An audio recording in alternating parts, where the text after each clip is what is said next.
ခေါင်းဆောင်နေရအောင်တက်လန်းမဲ့ပေါ့နော်တက်လန်းခြင်းနဲ့လူငယ်သင်္ဘောသားတွေအတွက်ဆရာအနေနဲ့ဘယ်လိုအကြံပြုစကားလေးပြောချင်လဲဆရာခေါင်းဆောင်နေရအောင်တက်လန်းနေမဲ့သင်္ဘောသားတွေအတွက်ဆိုနှစ်ပိုင်းရှိရပါတော့ဟုတ်သင်္ဘောပေါ်မှာပထမဦးပိုင်းကလူတစ်သင်္ဘောသားလေးတွေ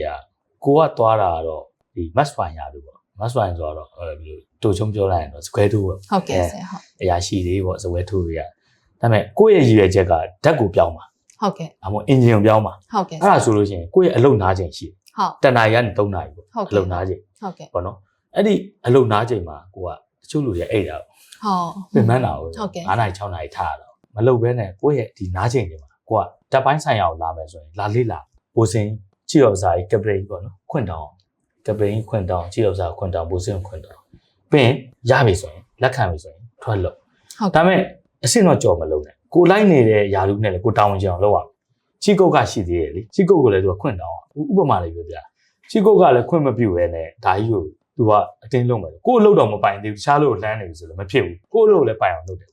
်လုပ်ပြီးတော့မှကိုလှမ်းနေတဲ့ခြေလှမ်းလေးကိုကိုကအချိန်နဲ့ပေးဆက်ရအောင်အဲ့တော့တမောမှာမျက်လုံးပေါင်းအများကြီးပဲဘယ်သူဘာလုပ်လဲဆိုတော့သိအဲ့ချိန်မှာအခွင့်အရေးတစ်ခုရတယ်ပေါ့ဓာတ်ကတယောက်ကပြန်သွားတယ်အခက်အခဲရှိလို့လာလို့မရဘူးတမောကလူပေးမယ်ဆိုတော့ तू ကအဲ့လိုကြိုးစားထားတယ်ဆိုလို့ရှိရင်သူ့ကိုပေးမှာပေါ့အကုန်လုံးကပရိန်ဝိုင်းပြောတာဒီကလေးကတော့တယ်အလုပ်လည်းကြိုးစားပါအဲ့တော့ तू ရကျင်တဲ့နေရာကိုလွယ်ကူနဲ့မြန်မြန်ဆန်ရအောင်တကယ်လို့မှမရခဲ့ဘူးဆိုလေ तू ကစိတ်တကြကြမလို့ဟုတ်ကဲ့သူ့အတွက်နောက်တစ်ခုကကြိုတင်ပြင်ဆင်ထားပြီးကြတယ်ဟုတ် तू အိမ်ပြန်သွားလို့ तू ကတက်ပိုင်းဆိုင်အောင်ပြန်လာမယ်ဆိုရင် तू ကပြင်ဆင်ထားပြီးသားဟုတ်ဆရာမကြောက်တော့ဘူးလေ तू ကထိတွေ့တာအဲ့တော့ကို့မှာအတွေ့အကြုံရအောင်ဟုတ်ကဲ့ချို့တမောသားကြတော့ငါ့ကိုလိန်ခိုင်းတာပေါ့နော်ယာတူးလည်းမပေးဘဲနဲ့ဆိုအဲ့လိုတွေးတာမှားတယ်ပေါ့ကျွန်တော်ပြောရင်ကို့မှာအရေးချင်းရသွားတာဟုတ်ပေးတာမပေးတာကိုထား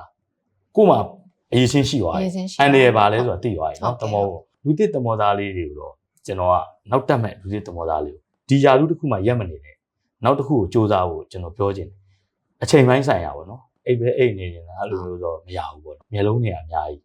ဟိုတမောပေါ်မှာအလုံးနဲ့ပေါင်ကြဆိုနောက်လူဟောင်းတမောသားတွေကိုဗာပြောချင်တာလေလို့ဘိုးစင်အစ်စ်ပေါ့ကျွန်တော်တို့ AB ဘွားလို့ဘိုးစင်အစ်စ်ဖြစ်ချင်တော့အဲ့ချိန်မှာဗာဇလန်းလေးတစ်ခုအမှန်ကန်ပေါ့သူ့အကုန်လုံးကကြိုက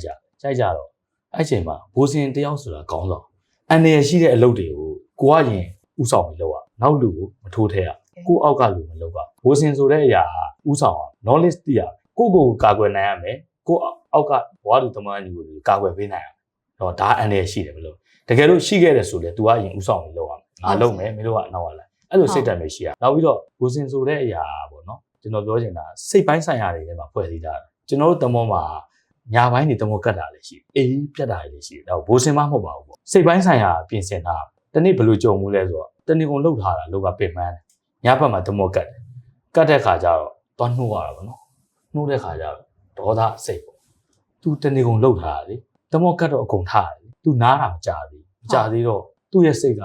လို့မကြဘူးလေဝုန်းတိုင်းကိုလှုပ်တာပစ္စည်းတွေပါလေလွတ်ပြစ်တာငါ့ကိုဘာလို့လာခေါ်တာလဲမင်းတို့ကောင်းနေတာငါတနေ့ကုန်လှုပ်ထားတာဘာညာအဲ့လိုမျိုးစိတ်ပိုင်းဆိုင်ရာတွေပြင်ဆင်ဖို့လို့ခေါင်းဆောင်ကောင်တယောက်ဖြစ်လာမယ်လူလေဟုတ်တယ်ကိုစိတ်ပိုင်းဆိုင်ရာဖြတ်ပြီးတော့ကျွန်တော်ဆန်းလိုက်တာဟုတ်ကဲ့အဲ့လိုကျွန်တော်ပြီ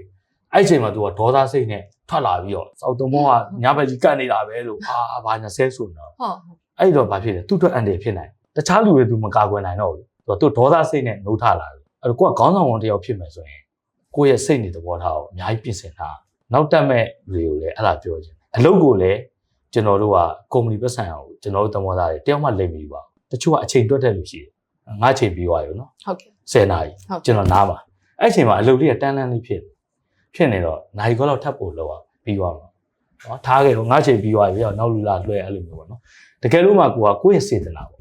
့အဲ့ဒါကိုအဲ့နိုင်ခွက်လောက်လေးကိုပြီးဆုံးအောင်လုပ်လိုက်တဲ့အချိန်မှာအထက်ရရှိရတယ်အကုန်သိပါနော်ကိုယ့်ရဲ့လုပ်ရပေါ့နော်အဲ့ချိန်မှာတကယ်လို့အခွင့်အရေးရလို့ယာတူးပေးမယ်ဆိုလို့ရှိရင်သူ့ရဲ့စိတ်နေလို့ပေါ့သူအနစ်နာခံတာလေသူ့ပေးမှာပေါ့ဟုတ်ဘာမှမလုပ်ပဲနဲ့ဟဲ့အောင် right time ပဲနိုင်ငံခြားမှာ10နာရီပြင်ပြီးသွားငါလည်းနားတယ်တကယ်လို့အခွင့်အရေးရခဲ့လို့ရှိရင်သူ့မပေးဘူးရှင်ထဲမှာဘယ်သူမှမပေးဘူးသူတော့တမောမှာတကယ်နောက်တက်လှမ်းမဲ့ယာတူးတဲ့ပြင်ဆင်မယ်ဆိုလို့ရှိရင်အဲ့စိတ်ပိုင်းဆိုင်ရာတွေအများကြီးပြင်ဆင်တာဟုတ်ကဲ့တမောမှာခါးလေရဖြတ်ရိုက်တာရှိတယ်အချိန်ကိုလေကိုယ့်ရဲ့အိတ်ချိန်ကိုဖြတ်ရိုက်လိုက်တာခါးလေရအဲ့မှာဒေါသတွေထွက်ပြီးတော့တည်းအဲ့လိုကိုကခေါင်းဆောင်ကောင်တယောက်ဖြစ်လာမယ်အဲ့လိုမလုပ်နဲ့အောက်ကလူကပူဆိုးသွားတယ်ကိုယ့်ရဲ့စိတ်ကိုတည်တည်ငြိမ်နေပဲလို့ထားပါဟောအကောင်းဆုံးဖြစ်အောင်လုပ်ငန်းမှာအစီအတန်းမဖြစ်အောင်လုပ်ရပါဘူး ခေါင်းဆောင်ဆိုတဲ့ပုံစံမျိုးနဲ့လုပ်ပါဘယ်တော့မှခေါင်းဆောင်ဆိုရင်ဘယ်တော့မှခေါင်းမရှောင်ပါနဲ့သူကအပေါ်နဲ့အရာရှိနဲ့အောက်ကြားမှာနေရတဲ့ဘဝပေါ့ကျွန်တော်ဆိုအဲ့တော့ဘာဖြစ်ဆက်ပြောခြင်းလဲဆိုတော့တချို့စကားလေးတွေပြောလိုက်တော့အထက်ရရှိရပြောင်းပူစင်မင်းဟိုကောင်အလုံးမလုံးဘူးပြောပြောတယ်အဲ့ကောင်လမ်းလျှောက်တာနေတယ်အိမ်မှာကွာသူ့အမေဘယ်လိုနေလဲမသိအိမ်မှာတော့ဟိုပေါ့နော်စကားပြောတာအစနွတ်ရလေးမင်းအဲ့ကောင်မောင်းပြောအဲ့ဒါကိုကျွန်တော်ကတဲ့လာပြီးတော့ဖျောက်မင်းတို့တော့ဒါပြောတယ်ကြီးကအဲ့လိုပြောတယ်မင်းတော်တော်ပြောတယ်ပြောကျွန်တော်ရင်ထဲမှာကျွန်တော်ကြားထဲမှာတိတ်နေတာဟုတ်အဲ့စကားလေးကိုကျွန်တော်သူ့မမျှဝေချင်တယ်ဟုတ်ကဲ့မင်းပဲနဲ့သူ့ရဲ့အလုပ်က performance မြင်လာအောင်ကျွန်တော်ကသူ့တိုးမေးဆိုတော့တိုးပေးတယ်ဆိုတော့သူတို့အမြင်မှာ